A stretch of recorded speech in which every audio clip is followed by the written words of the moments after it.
Hello and welcome to Money, Money, Money. I'm Sumaira Abdi, and today the focus is on women and their finances. How to plan specifically for certain life stages, and not just that, equally important is how to navigate and negotiate your career. Joining me is Preeti Rathi Gupta, founder of Lakshmi, which is India's first financial platform dedicated exclusively for women. Preeti, always a pleasure to speak with you. And we were just discussing before the show started about how there is a growing acceptance around this issue, right? With women, a lot more women are taking charge, a lot more of them are becoming financially independent, and happily so, right? But an equal number or perhaps more, for every one woman who's probably doing it, managing her finances right now, there would be perhaps tens or hundreds who are not yet got that opportunity. So why is it particularly important for women to look at their life stage and therefore plan finances accordingly? Thank you, Sumaira, for having me on a show. Equally a pleasure always. One of the biggest reasons I love this show is because it's called Money, Money, Money.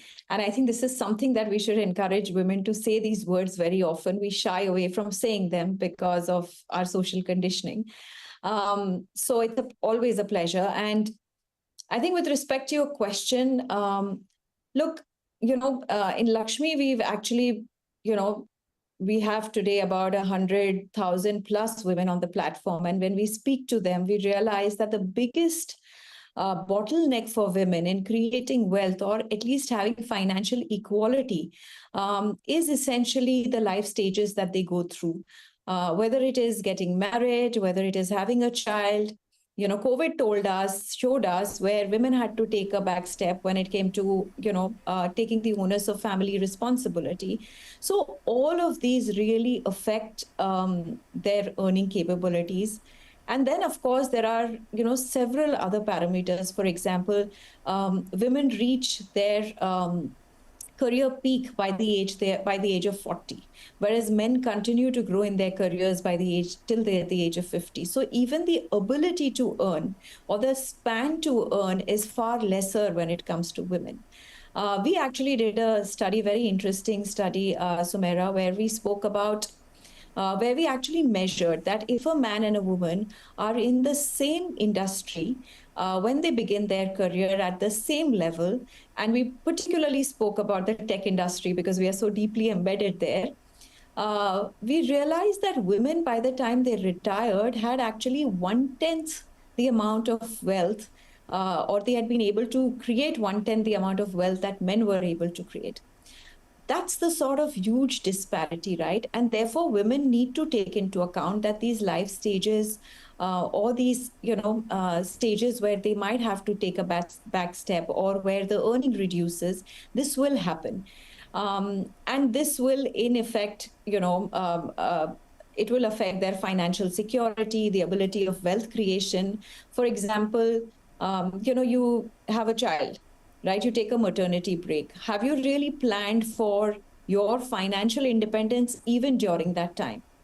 So there are a lot of things that women need to actually take into account when planning their money journey or their financial security and wealth creation, which is actually very unique to women, which typically men don't have to think about. Fair enough. In fact, you mentioned one of the important life stages, which is going on maternity leave. But, now the government mandates that you get 6 months of paid leave, right? Therefore, does a woman still need to be financially prepared to go on maternity leave? And, how would you recommend in terms of the reintegration back after those 6 months? Yeah, so actually, when you take a maternity break, it's not, your cost actually typically increase. So first of all, you yourself, your wellness, your, just your medical bills, etc., all of that increases. Considering that a family may come together, your partner and you yourself will come together and share those expenses. However, there are certain expenses that are particularly, for a woman, and today's woman is aspirational. So you want to get back to work, you want to upskill yourself. For example, we're no longer in the times where if you were sitting at home, there's nothing else you can do while when you're taking that maternity break. That could be very, very effectively used to upskill yourself. We live in a digital world, so upskilling by way of taking new courses, learning whatever next that you want to, that time can be utilized. However, all of this comes at a cost, and therefore you need to plan for that as well. It's a huge opportunity actually for women to use that window, once your first 2 months you've settled down, to use that window to actually start upskilling themselves, upgrading themselves. That helps for better integration also. While there is a lot of talk, Sumaira, about really taking that 6 months off or 8 months off, and rightly so if a woman feels very strongly about it, my personal experience, and maybe a lot of the mothers, younger mothers, especially the millennial mothers that I speak to, they actually enjoy the fact that if they are able to, or they have the opportunity to do flexi hours. Again, if you're an online, work from home, even if you're able to work a couple of hours, it just keeps you in touch with what's happening in your existing workplace. So there are a lot of ways that a woman can plan this, just the financial part as well as the upskilling and, joining the workforce again. Okay, and since we're speaking about mothers, there is a large segment of women who are single mothers. Financially, what are the important goals for them, and what is it that they should look at or plan for vis-a-vis just about any other woman? I think very, very pertinent question, Sumaira, and I think we are increasingly seeing a society where we see a lot more single mothers. And I think one of the biggest sort of worry for a mother then is the child's education. Again, typically to raise a child in India, for an average family, the cost is about anywhere between 70 to 80 lakhs. And half of that is actually the education cost. I think the one thing a single mother would not want to do is compromise on the upbringing or the education cost of her child. And therefore, I think that becomes a big bucket of her financial plan. How do you put aside money every month or every time that you're able to for your child's higher education? Again, within education, it's not just higher education. We've seen today, for example, even in that 50%, the 35, 40 lakhs cost that, that is spent on a child's education, a lot of it is actually tuition fees, which begins even in early years these days. And it's, you want to send your child to a private school, you want to send them to the best schools. Invariably, the whole tuition piece is something that is very, very common. How do you even plan for that?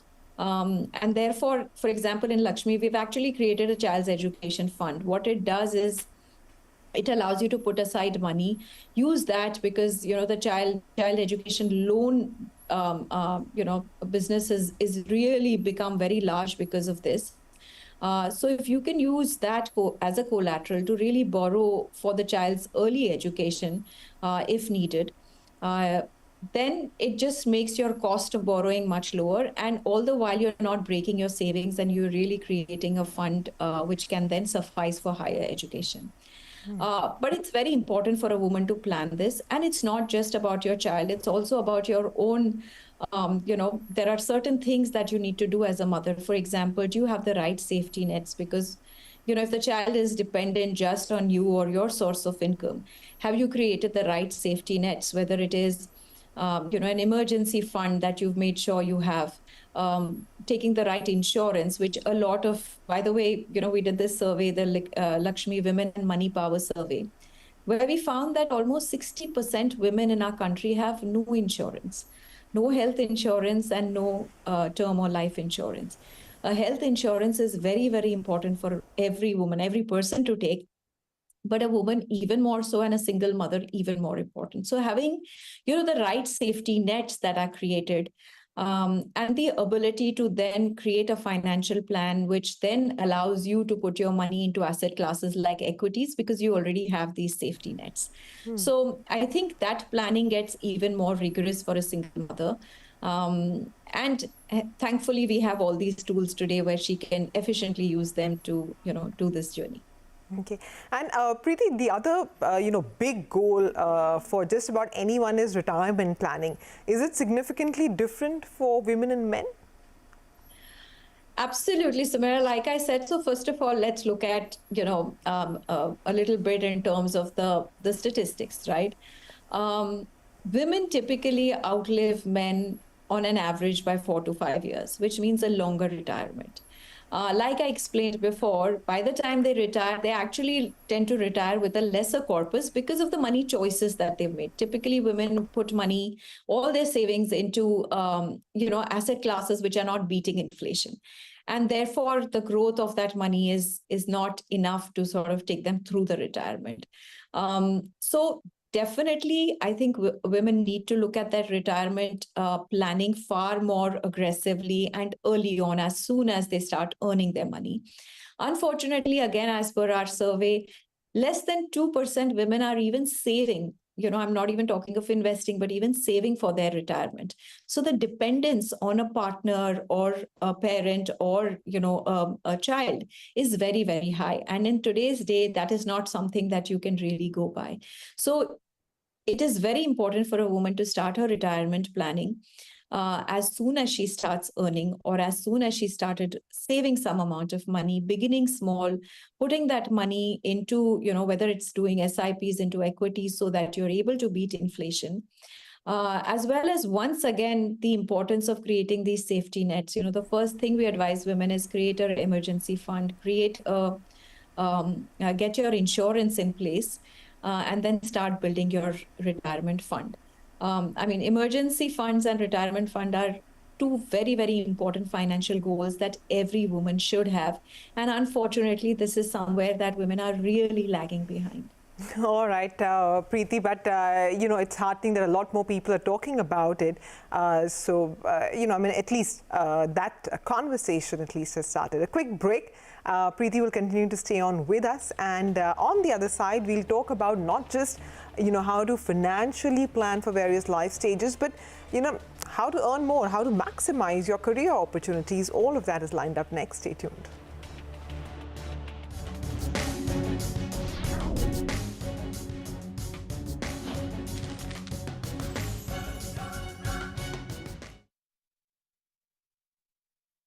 Your health